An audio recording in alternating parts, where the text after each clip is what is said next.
Well, I think we can go ahead and get started then. Thanks everyone for being here. My name is Ellie Fornes, and I'm the Policy and Legislative Analyst for the Oregon Department of State Lands, and I'll be your moderator for this meeting. Thank you for taking the time to join us and learning more about the department's proposed draft Elliott State Research Forest Management Plan. We're going to briefly go over our agenda for today and how to provide public comment, and then we'll get started with the presentation. First, we'll hear opening comments from Department of State Lands Director Vicki Walker and Deputy Director of Operations Bill Ryan, followed by an overview of DSL's draft forest management plan presented by the department's Elliott State Research Forest Transition Director, Brett Brownscombe, and the department's forester, Ryan Singleton. The presentation highlights what has changed since Oregon State University initially submitted a draft forest management plan. Let's do this one. Following the presentation, we'll have a time for a few questions. If you have a question about what is being presented tonight, please jot it down as we'll be taking questions after the presentation. Following Q&A, the remaining time we'll be hearing from you all. Up on the screen, or on the screen for those of you online, I have a preview of how to share community input. So since we don't have any folks here in person tonight, we will use the raise hand function for comments. And for the Q&A section, actually, if you look at the bottom of your screen, you should see a little circle with 3 dots in the center that says more. And if you click on that, it opens up a Q&A function. And we'll be using that to run Q&A. And then you can do the raise hand function for your questions. And for anyone who we have today here on the phone, just press *9 and it'll raise your hand for you. For those of you that want to provide comments in writing, you can share those by emailing your comments to elliottproject.dsl@oregon.gov through Sunday, July 28th. And if you'd like, we've got comment cards here in person, but I don't have anyone in person right now. So we encourage you to submit written comments online. And before we begin, I'd ask anyone in person here, we'll have our cell phones silenced. And with that, I'm going to hand it over to our first speaker, Director Walker.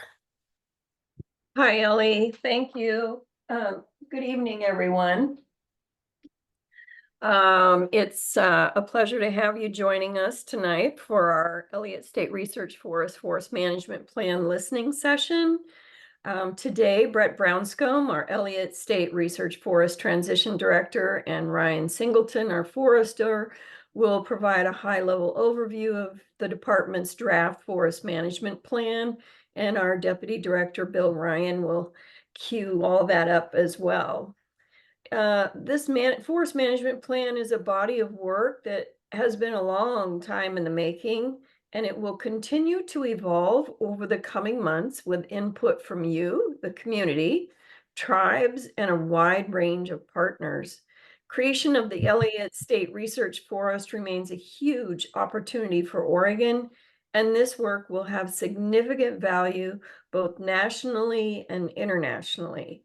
So I'm going to turn it over to Bill Ryan, who can talk a little bit about our journey and how we got here.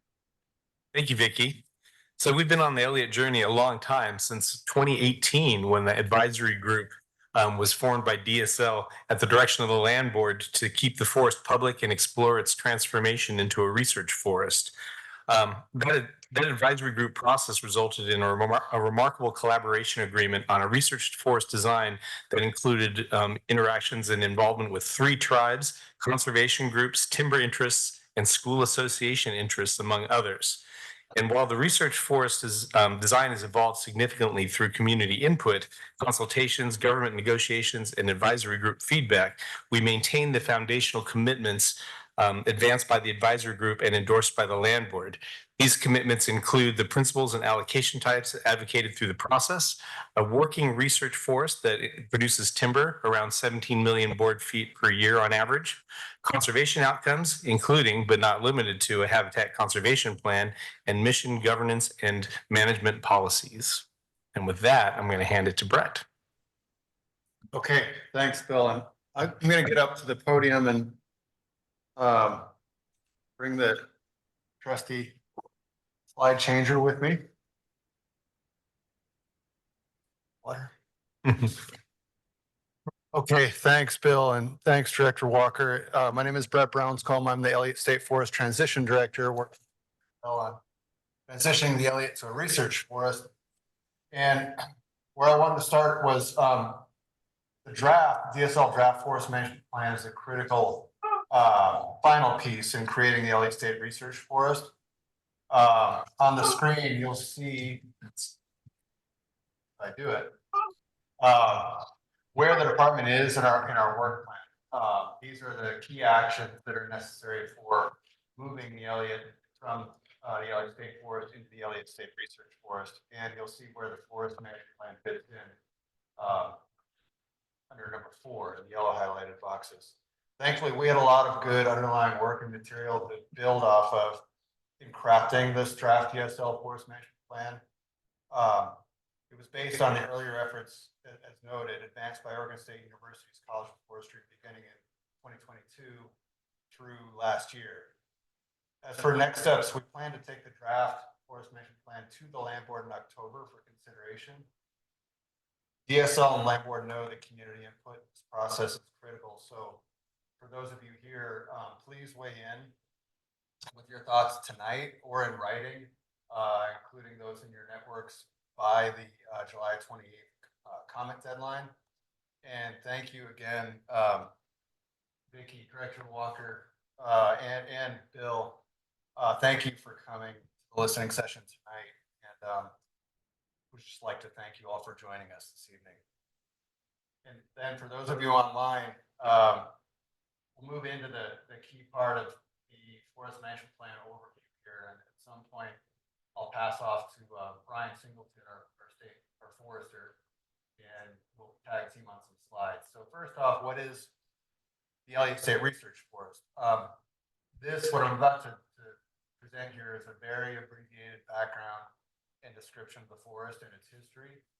So as many of you know, the main area of the Elliott is a contiguous 18-mile by 16-mile tract of forest land in the Oregon Coast Range between the towns of Coos Bay and North Bend to the southwest and Reedsport to the northwest. The Elliott State Research Forest boundary also now includes East Hackey Ridge, a 708-acre parcel on the northern side of the forest, which is located in the lower Umpqua watershed. The Hannes or Coos, or the Quittich lower Umpqua people are the original people and stewards of the lands that are now known as the Elliott State Research Forest, or boundary for the State Research Forest, and their connection to and their interest in this landscape and its future remain very important. In 1930, the 83 roughly 1,000-acre Elliott was established as Oregon's first state forest on these ancestral lands. And for several decades, starting in 1955 roughly, the Elliott was an asset for the State Common School Fund, helping to fund Oregon public schools through timber harvest and revenues generated from them. Beginning in 2013, endangered species litigation had largely halted timber sales on the Elliott. And again, this is abbreviated, but in response and after significant controversy around approaches to address conflicting direction tied to litigation and tied to the Common School Fund objectives, the Oregon State Land Board developed a vision for the Elliott as a public forest that would complete its obligation to the Common School Fund and move forward as a research forest. Today, through the Land Board's direction and legislative action, the Elliott has been decoupled from its Common School Fund responsibilities and is transitioning to one of the nation's largest and most unique public research forests. The Elliott is comprised of state public lands under the jurisdiction of the State Land Board and managed by us, Department of State Lands, the State Land Board's administrative agency. We manage it through guidance provided by the Land Board, confirmed by the Land Board, and the Land Board confirmed recently. The Land Board confirmed Elliott Board of Directors. Hey, Brett. See if your mic is on. Some folks in the chat are saying. Is It it was glowing, is it glowing green? now. Yes. Is that, okay. Someone in the chat online. Someone in the chat online, let us know if this is better, and if not, we'll try to turn them up again. I think we solved the problem. Can everybody hear a little better now? Yes, that's better. Okay. Yeah, now Chris can hear me in the audience too. Sorry, I didn't have the green button pushed. Sorry. Now for the important part. Here's a map. I think those who are tracking this probably know this, but here's a map of the Elliott State Research Forest boundary with the forest land in red and purple. You'll also see something labeled here as Shutter Creek to the left of or to the west of the forest. And Shutter Creek, as you may know, is a 49-acre former state correctional institution that the Department of State Lands has acquired as the potential headquarters and partnership center related to the Elliott State Research Forest. And this is not a definite outcome, with discussions being part of a separate department planning effort, ideally to begin later this year and separate from the draft forest management plan process. The state land board vision for the Elliott. When work on the Elliott as a potential research forest began in earnest in 2017, the land board established a vision with 4 goals. And you'll see them here: keeping the forest publicly owned with public access, decoupling the forest from its common school fund responsibilities, and compensating the common school fund for the forest, releasing it from its obligation to generate revenue for schools. Another principle: continuing habitat conservation planning to protect species and while allowing for harvest. And then providing for multiple forest benefits, including recreation, education, and working forest research. Our timeline tied to the draft forest management plan. This is the high level depiction of where we are and where we're moving. Highlighted in yellow is where we are. And part of that is based on receiving Oregon State University's initial draft plan or final draft rather in 2023. In December, we, the department, began a process of reviewing and revising that draft based on department management of the forest. The broad goals of our process are to provide community members and partners with the information that you need and to create opportunities to give DSL feedback on the draft plan over this summer, culminating in a revised plan and summary of what we heard from the public and community and partners for the land board to make a decision on this fall on October 8th. The slide behind me or above me shows a visual for the community engagement process on the draft, the State Lands Draft Forest Management Plan. The partners in the white circles here and more provide input towards the formulation of the forest management plan, which we will then share with the land board. And that means that all of your comments tonight, as well as those that we receive in writing or sent online, will be reviewed by the department staff, as well as shared with the Elliott State Research Forest Board directors, and then considered in the final draft plan presented to the land board this fall. So at a high level, a forest management plan. This is our guiding document that demonstrates how the Elliott will be managed to sustain its diverse values and address fundamental research questions and concepts regarding working forests in the context of climate change and to achieve outcomes envisioned by the various stakeholders and interested entities in the Elliott.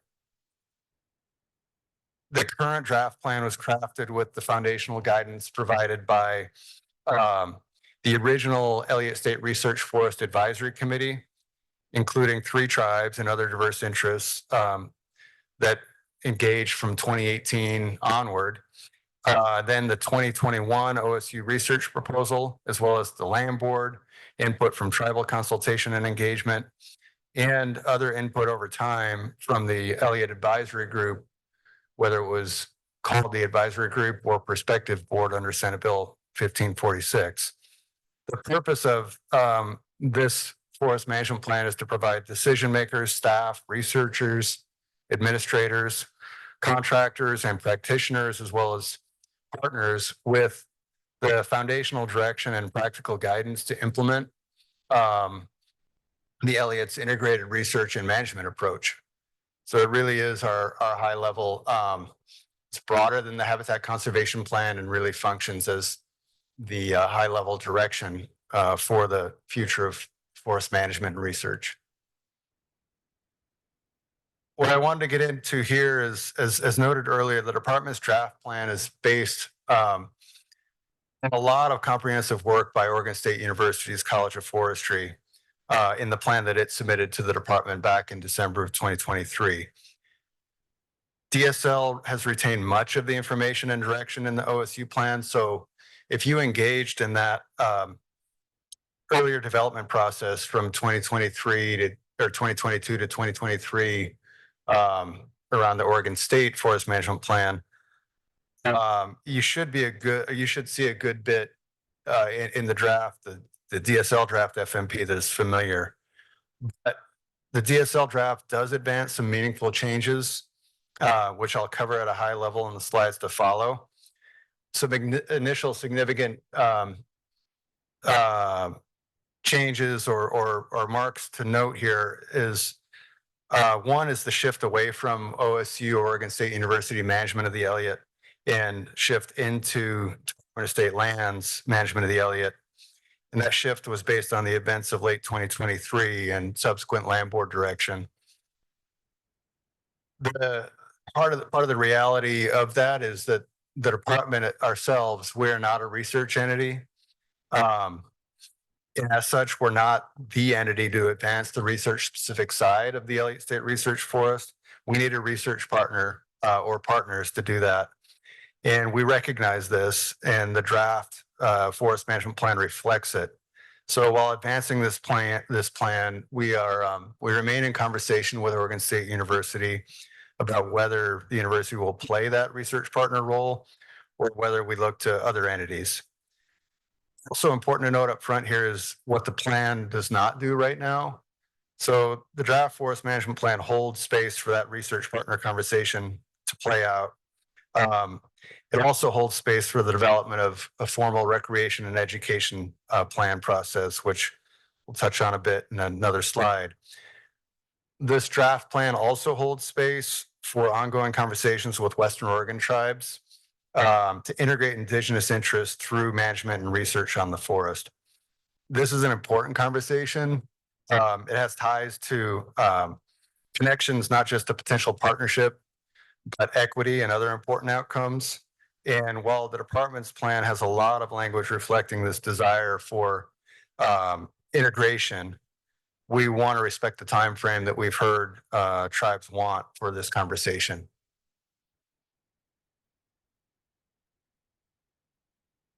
So all that is to say that while we intend at the department to develop and approve or ask the land board to approve an initial forest management plan for the Elliott this October, we're recognizing that this assumption is, or that we have an assumption that important further work remains and that the forest management plan will be updated over time.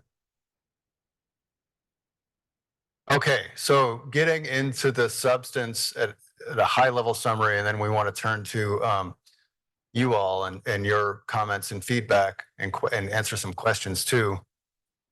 The content of the draft forest management plan. So chapters 1 and 2. Chapter 1 is it advances the guiding principles and vision for the research forest that has existed since the original advisory committee and the 2021 original OSU proposal. However, this chapter updates the description of the forest history to include the recent events as of December 2023, and it revises this overall framing chapter with the land board's foundational framing. Chapter 1 also it retains the details that folks have seen in the OSU plan related to the forest's overall history, its regulatory and biophysical setting, as well as social, economic, and cultural conditions. There was really a lot of good and comprehensive information and work done there by Oregon State. Chapter 2 incorporates the governance structure adopted by the Land Board this past April, including the Elliott Board of Directors and its role. This chapter also covers the organizational structure that has evolved since January of this year through the department's advisory group process. It covers the role and responsibilities of research partners, as well as the process for proposing and advancing research and data management. Regarding revenue, this chapter 2, makes clear that the department, that we intend multiple streams of revenue to support the research forest. And this includes timber revenue. And this chapter states the acreage and the sideboards and the acreage and volume sideboards for timber harvest. It also includes anticipated revenue from a voluntary carbon project, as well as other sources of funds, including grants, federal support, and philanthropy. Finally, the chapter speaks to financial viability and includes a current draft budget that, given that financial viability both has a cost side, cost expense side, not just a revenue side, and updated modeling expected related to timber and carbon revenue over the course of this process will result in updates to the financial estimates by the time we get to a final FMP in October. Chapter 3. To be successful, the Elliott really will need strong and effective partnerships between the department and many different entities who hold unique expertise. Chapter 3 speaks to research partnerships on this. It also speaks to the department's intent to continue this conversation with Oregon State University and elsewhere if that doesn't work out. The chapter also addresses the department's intent and desire for tribal partnerships and retains valuable content advanced in the OSU FMP, including principles for working with indigenous peoples and knowledge that were advanced and have been advanced by broader efforts of the College of Forestry in working with tribes. This chapter also speaks to partnerships with state and federal agencies, as well as local and non-local entities. And finally, this chapter covers education and recreation, as noted earlier. It speaks to the need for the future formal planning efforts on both subjects, as well as the principles and process that the department would use to advance them, which are the same as what folks saw in the OSU plan. The draft Elliott Forest Management Plan, assuming it's adopted in October of this year, the Elliott Forest Management Plan would be updated in the future based on those formal planning efforts tied to recreation and education. And this chapter also clarifies that in the meantime, the department intends for recreation and education to continue on the Elliott based on current practices or opportunities. Research forest design. This chapter 4 is a big one in the context of, while we're advancing through the draft FMP foundational content found in the Oregon State University FMP and based on the original advisory committee agreements, we are also advancing some key differences in this draft FMP. And chapter 4 is where you see a lot of that. The DSL plan intends to advance both more focus and flexibility in certain areas than what was in the OSU plan. And notably, we retain the underlying geospatial or subwatershed allocations that's been part of the Elliott planning effort since the 2018 and onward days. But we are proposing more flexibility in approaches to extensive and intensive forest management. Also, while not precluding the advancement of a triad or spare and share research approach, the DSL draft plan does not require it to be at the same scale or advanced in the same way as previously discussed. The DSL draft advances a unifying research question as well as 5 research themes, similar to what the OSU plan did. And we feel like there's room for long-term research that is not necessarily rigidly tied to a triad research design. This is something that we, the department, intends to resolve or intends to kind of be responsive to and resolve as part of this FMP process. It's intended to be responsive to what we've heard from the public, tribes, and advisory group or other entities to date. So we welcome comment on it. We intend to refine the draft plan based on the feedback we get, and as well as the research partner conversations with OSU. Finally, a key difference to note, the draft DSL plan places more focus on carbon and biodiversity management.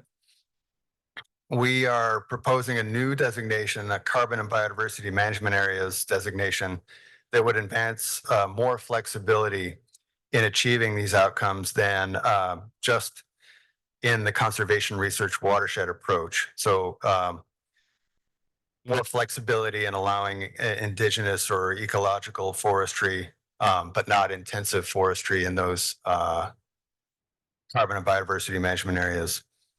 We also intend to advance longer rotations as part of carbon and wood product production, while still allowing flexibility for shorter rotations if advanced for purposes of a research plan or financial viability.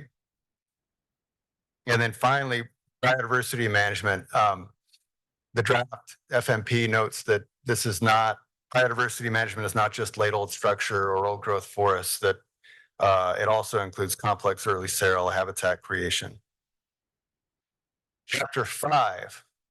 So there's really a lot in chapter 4, and hopefully we'll hear feedback and comments on that through some of you tonight, ideally, and then from the public in writing. Before I pass to Ryan, chapter 5, I wanted to note, so when you see it, you'll see that the department's draft plan on this is blank. That's not an error. This is because key components from the Oregon State plan have been moved into the DSL draft chapter 2 from chapter 5. Chapter 2 is the governance section. This includes the role of a science advisory committee, which DSL would form in order to assist the planning and development of research, as well as its adaptation over time. So this science advisory committee would work with the lead research partner in advancing research plans through the Elliott's governance structure. And we felt it was important to have this role in the governance structure chapter. So now at this point, I'd like to pass the presentation to Ryan Singleton, DSL's forester. And Ryan will cover some of the additional draft plan chapters, and then I'll come back to tie it off before we move into question and answer. I think I can advance. There, Ryan, you're set. Stop that. Yeah. Forward. Okay, yeah, good evening. Thanks, Brett. Like Brett said, I'm the DSL State Lands Forester, and I'll be going through chapters 6 through 9. So chapter 6 is silviculture, harvest systems, and operations planning. This chapter details the approaches to various forest management allocations on the Elliott, as well as elements contained in biennial operations plans. It contains details on how intensive, extensive, and ecological and restoration treatments would be implemented. This includes creating flexibility based on what was mentioned earlier, like Brett said in chapter 4, and hold space for the landing spot for this carbon and biodiversity management area. Also, the goals and objectives for these approaches have been rearranged from the OSU plan. This is due to the department being not a research entity, so our goals and objectives start with those that are management focused. Then finally, this chapter speaks to the various harvest systems that would be used on the Elliott.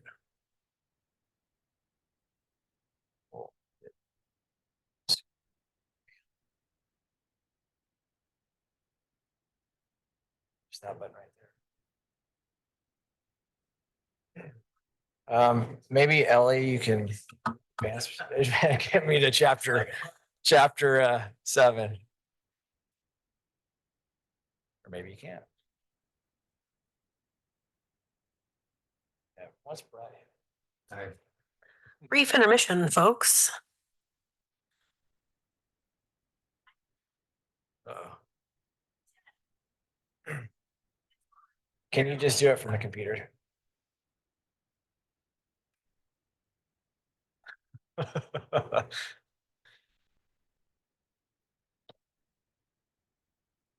All right, so we have chapter 7.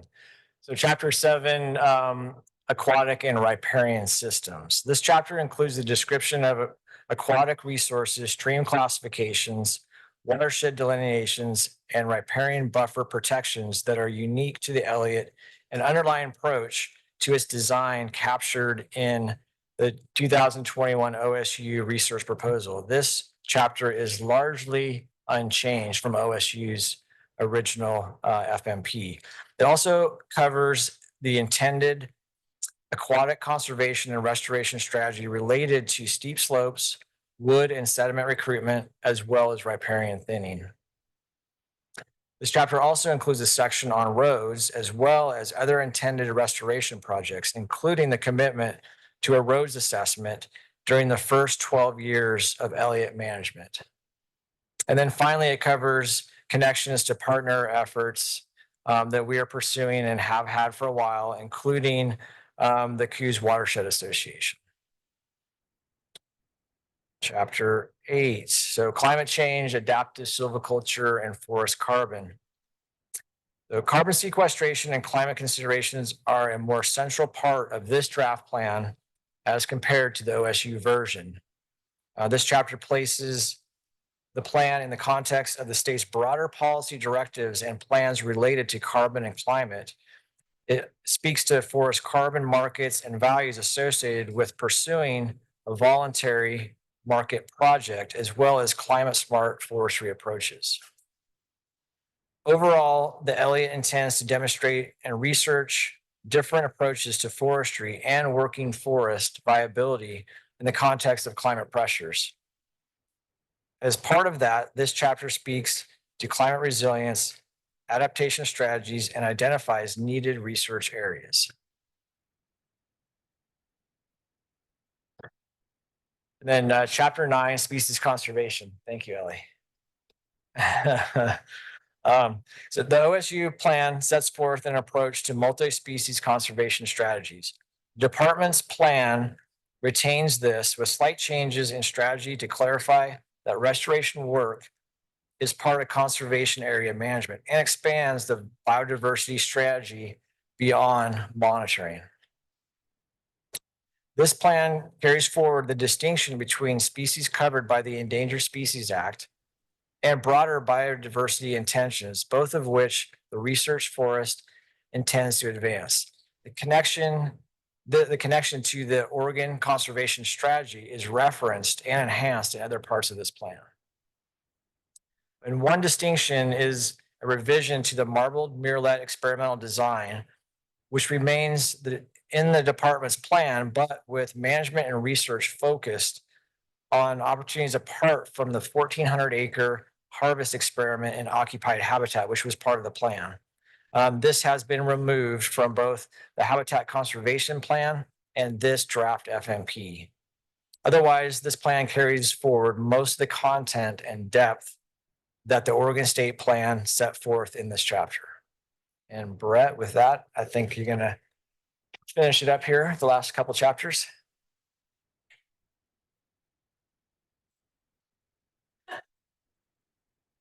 Thanks, Ryan. I'll round it out here on the remaining chapters 10, 12, or 10, 11, and 12. So chapter 10 speaks to monitoring commitments and the department's intentions related to that on the Elliott. This includes both the monitoring that we're committed to doing as part of the habitat conservation plan, as well as broader monitoring and broader values. We are on this front. We're in positive conversations with Oregon State University now on deploying the $3.5 million in federal funds that they have for the Elliott on collecting additional near-term baseline monitoring information. So the draft DSL FMP will be updated based on where this conversation and effort with OSU lands over the course of the next few months. Chapter 11 also speaks to the intention to remain adaptive in our management and research on the Elliott. Advancing long-term research and management is part of the Elliott's mission, and adapting these efforts based on what we're learning along the way is critical. So you'll see that reflected in in chapter 11 or 10, chapter 11 especially. Chapter 12. This is the final chapter in the draft FMP. It mimics the structure that you saw around the Oregon State University FMP, and we largely carried this chapter forward from the OSU FMP. It covers a key area for the future of forest management and research, not just because disturbance-based pressures on the forests are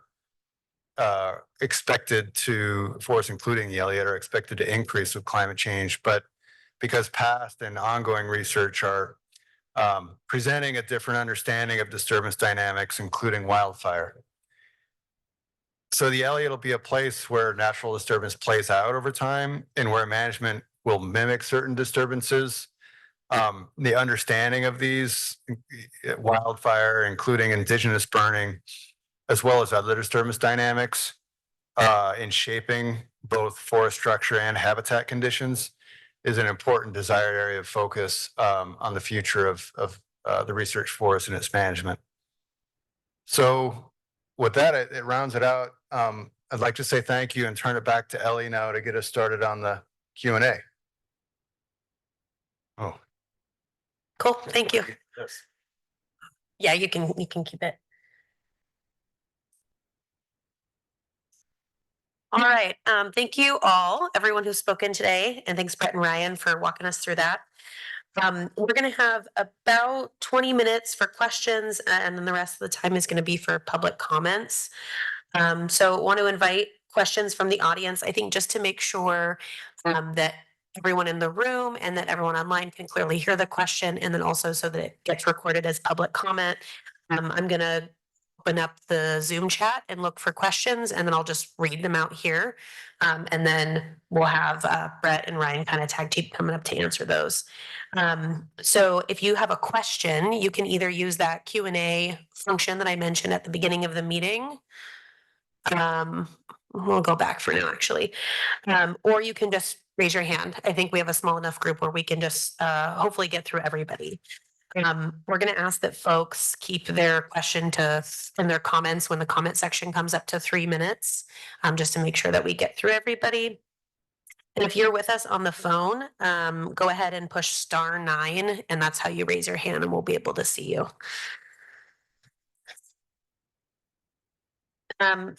I think we'll probably be fun in time. That said, if we don't happen to get to your question tonight, or if you think of a question later, please do email Brett, and he can also connect with Ryan. And then Brett's contact information is going to be on the very final slide for our presentation tonight. And we can make sure you get the answer to that. So I'm going to first open this up and see if we've got any questions.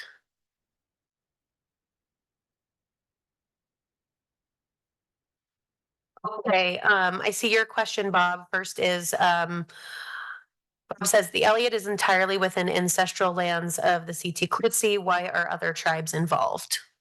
So Brett or Ryan, I'll let you kind of decide who wants to take that. Oh, And, sorry, let me say too, I'm gonna do a timer. That was a short question, so we don't need a timer, actually. So I'm not gonna time you. You talk as long as you want. that's dangerous. No, well, within reason. Okay. Yeah, I know Ellie will cut me off as moderator, but I mean, I guess, so the answer to that question, Bob, is what we've heard is the Elliott is part of the ancestral lands of the Hannes, Coos, and Quiche people, and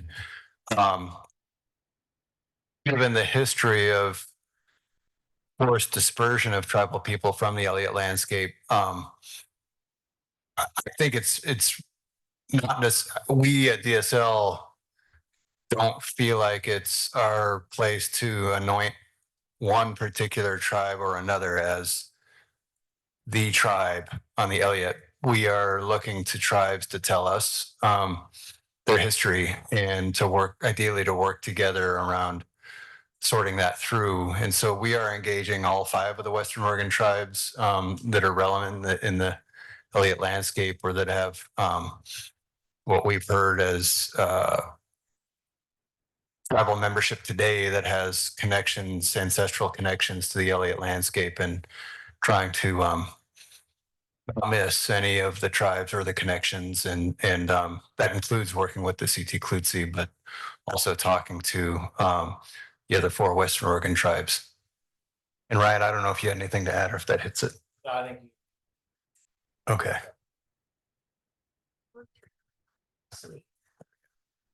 We need to be closer.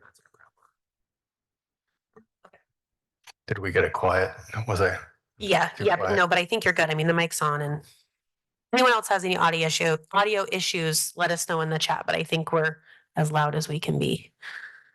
Okay, thank you, Brett. I see another question from a different Bob. Can you talk about the enforceability of the FMP? What ability does the public have to enforce the provisions of the FMP? Where's my lawyer? Well, so the answer to that question is so when the land board adopted its oversight structure for the Elliott State Research Forest in April of this past year, that oversight structure speaks to what the forest management plan is, and kind of how it's situated in the a bit of foundational documents for the Elliott. And so we view it as direction that the department is committing to. In terms of enforceability, Bob, I imagine you're assuming you're talking about legal enforceability. This is something that we're working out with Department of Justice right now. And we'll need to continue to work out over the coming months. We had, or the state through Senate Bill 1546 had advanced direction that covered that issue. And with the nullification of 1546 in December of last year, that clear direction in statute no longer exists. And so what does exist is the current relevant statutory and constitutional authorities that the department is subject to and the land board is subject to, as well as case law related to administrative agency decisions. So I don't want to risk wading into that legal arena tonight. I feel like it's something more appropriate for Department of Justice to speak to, but I think to your point, we are aware of what was lost with the nullification of Senate Bill 1546, and we're aware that there's a need to address that as part of the next steps moving forward around the FMP. So I think if it's it's not, we don't have a section on that per se in the FMP. We describe what the FMP is in the draft document. And if it's a comment with a point to be made around what you feel like the state should do, even though it's not part of the draft structure of the document, I'd say, fair game, and let us know what the comment is.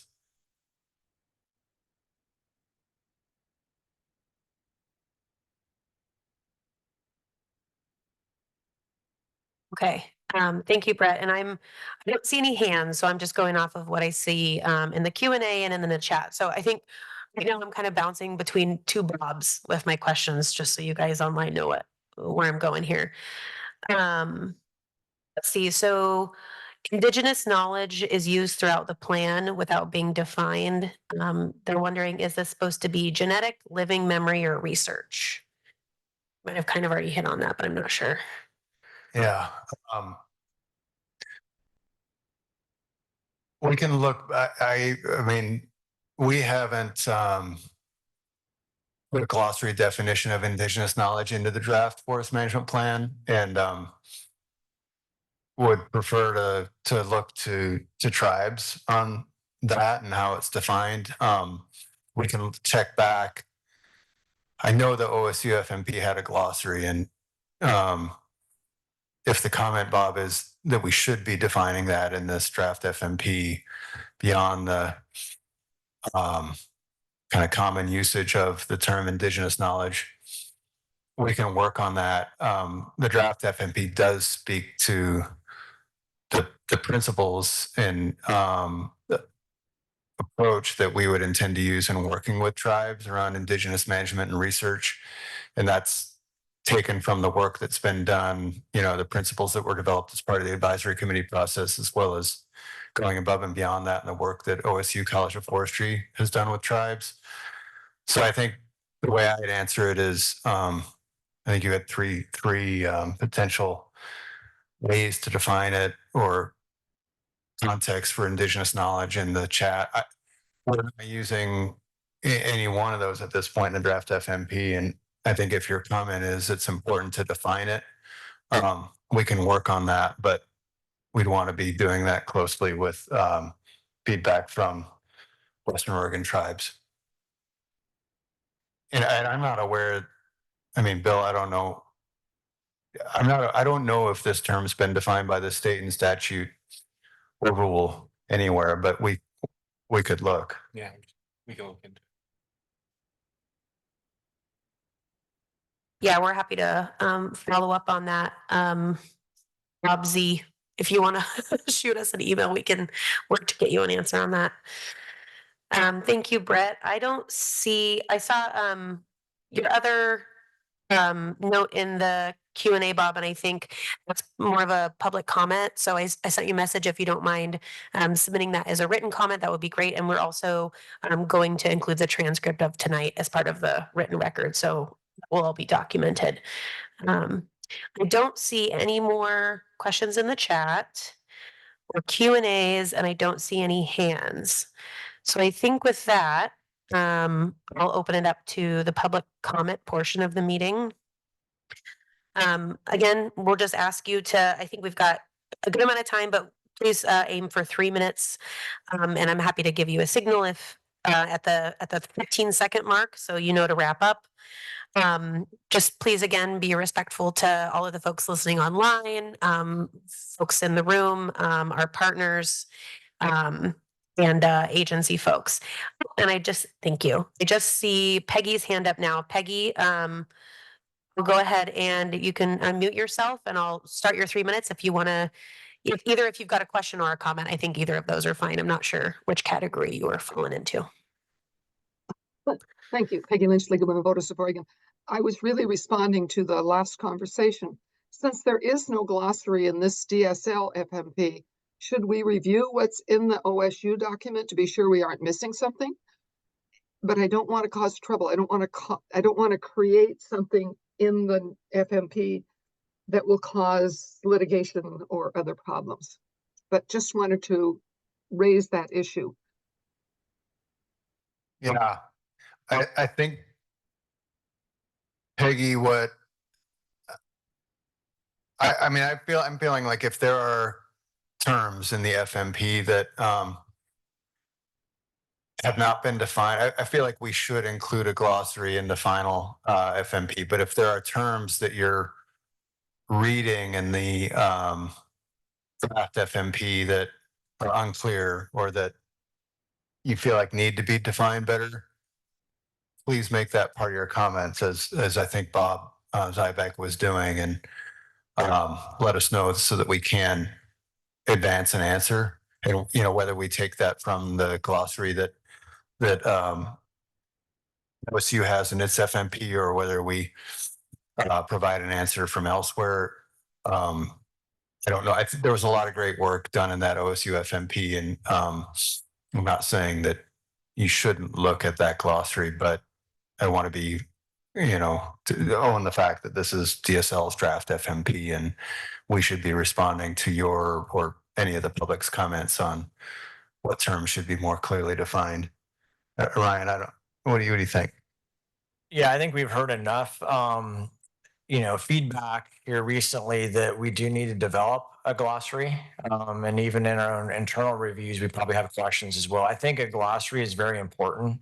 And so we may not have it out there right now, but we do need to develop a glossary and include that, because there's enough terms in this FMP that could cause confusion or be interpreted in different ways. And so we need to make sure that we clearly define all of the relevant terms and phrases and whatnot. So since it is not in this document, and I won't have a particular set of requests, I'm counting on all of you as experts to do that.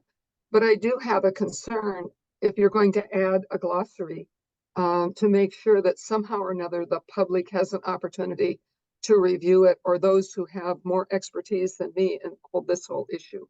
But I do want to make sure that, and I'm pleased to hear that a glossary is being considered. Thanks. Thank you, Peggy. And I know, sorry guys, you couldn't see Peggy, but she was nodding along with you and she was giving you a thumbs up. So I know you can't see her, but I can see her. And then I saw you in the Q&A, Bob Zybeck. I think you might have a comment and you wanted to raise your hand. So I thought I'd just invite you to come off mute and then can start your 3 minutes if you'd like to make a comment. Sure. Thank you.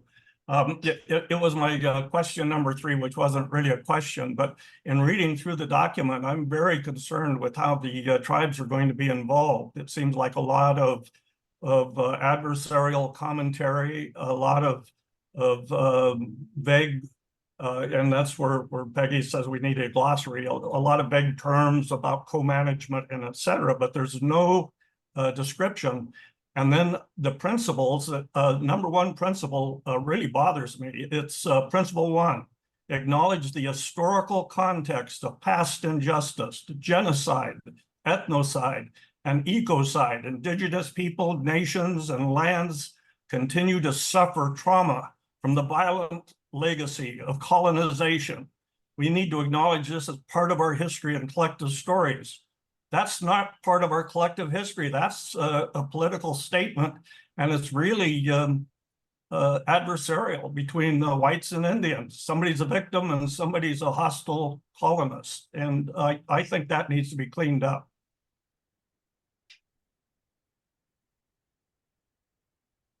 Did you want to, I've got the comment down. I know, Brett, if you wanted to respond. Well, I mean, I think that's the comment, Bob, and that's for us to hear and know. And that's the main point, is that's where you're coming from. That's your comment. This was something that was part of the OSU FMP in the 2022 to 2023 process. And so I don't know if you had the same comment back then during the development of that FMP, but we haven't changed it or the principles. And our understanding is those principles were developed as part of the process of OSU working with tribes, as well as the underlying principles that were used to develop the that went into development of the 2021 research forest proposal. So I think, I mean, Bob, if this is the concern now, something that was raised before, and I think our sense is we are trying to reflect the kind of history and context that tribes have wanted to see advanced in the forest management plan based on their view of history. But this is work that was done between OSU and the tribes, and so I don't know how much you weighed in on this in the past. Well, It's not what I'm getting at is this isn't something we just created, in this draft FMP. But there has been 5 years to correct this perspective. It's not a tribal perspective. It's probably a perspective of a very few people. It's very adversarial. Most of the 9 principles are the same. And it was mentioned to Oregon State that they were not involving the tribes. And so that concern has been 5 years in the making. Why aren't tribes actually represented? And then why aren't they given an actual role in the management of the forest, other than just basically things such as this, saying colonists have taken advantage of them and you'll recognize it? I mean, that's my concern. It's been an ongoing concern for several years that the tribes haven't had an actual voice in this process. Thank you, Bob. I've got all those comments down. Is there any other comment you wanted to make? You've got about 30 seconds if you have anything else that you wanted to share. I appreciate the opportunity to comment in the public, and I'll keep trying going forward. Thank you. Thank you. Okay, I do not see any more hands up. I do not see anything in the Q&A, and I don't see anything in the chat. I saw your comment here, Peggy, and we've got that down, and I think you said something about that too, so I think we're good there. I'll give it just another few seconds if anyone wanted to raise their hand and give a public comment.